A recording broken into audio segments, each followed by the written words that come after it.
Meron akong gustong sagutin dito na question. Itong question na 'to ay madalas ko nakikita sa comment section. So, sagutin na natin siya. Tanong ko lang po, positive po ba kahit faint line 5 times na po ako nag-PT, puro faint line? Yung last PT ko, hindi na siya gaanong faint line kasi may kulay na po siya at kita na.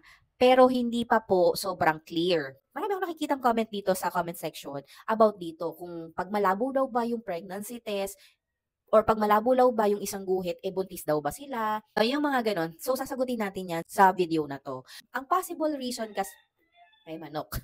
Ang possible reason kasi kapag nagkaroon ng malabong guhit sa pregnancy test is because maaga ka pa pong nag-pregnancy test. Maaga mo pa siya ginawa to the point na yung level ng HCG is mababa pa. Kasi nga, nagsisimula pa lang siya. Nagsisimula pa lang din ang pagbubuntis mo, nagsisimula pa lang din lumabas or tumaas ang HCG level mo. Kapag nagkaroon ka na ng placenta at na-implant na siya sa matres mo, tataas na po yung level of HCG, kaya possible sa susunod mo na PT ay malinaw na ito. Basta ang check lang naman ng PT or pregnancy test is yung level of HCG. Kapag mababa pa po ang level of HCG, panigurado malabo pa ang lalabas sa PT mo. Ngayon, bigyan kita ng example, mami ha. Tinago ko kasi yung mga PT result ko. Hanapin natin dito yung malabo pa talaga.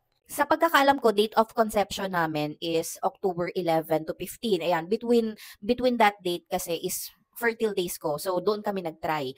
And luckily, on November naman, na-delay na ako. Wala na akong mens, kaya nag-PT na kami. November 3 ako dapat kasi magkakaroon eh. November 1 pa lang nag-PT na kami kasi nga excited kami. So, ganito ang lumabas.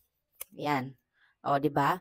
One line lang. As in, yung isa, hindi siya malabo. As in, wala. One line lang talaga siya. Nasad kami kasi nga, negative yung pregnancy test. Pero naisip ko naman, hindi pa naman talaga ako delay kasi November 3 pa talaga ako dapat magkaroon ng menstruation. So, inulit namin yung pregnancy test o November 5. Ayan. So, ito na yung lumabas. November 5. Ayan, hanapin natin.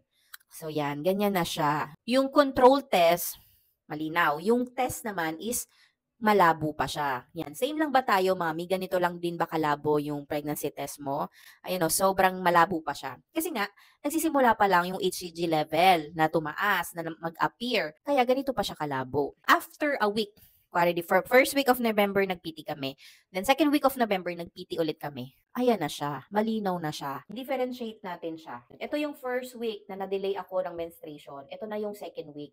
O, di ba? Sobrang linaw na nitong second week. Meaning, mataas na rin yung level of HCG nitong second week na pag-PT namin. So, ganun lang, mami, gawin mo. Kung sakaling malabo pa yung line on your nung nag-PT ka, ulitin mo na lang ulit sa susunod na linggo. Kasi nga, yung HCG level, yung chine-check ng pregnancy test eh. Kung mababa pa yung level ng HCG mo, malabo pa talaga yung lalabas sa PT. Pero kapag mataas na yan, ayan, malinaw na talaga yung lalabas. So, ganun lang po siya kasimple. Ulitin mo na lang po ulit yung pregnancy test. I hope nalinawan ka, and sa mga mommies din ngayon, I hope nalinawan kayo sa pag-explain ko ng pregnancy test. So, yun lang. Thank you for watching this video and see you on my next vlog.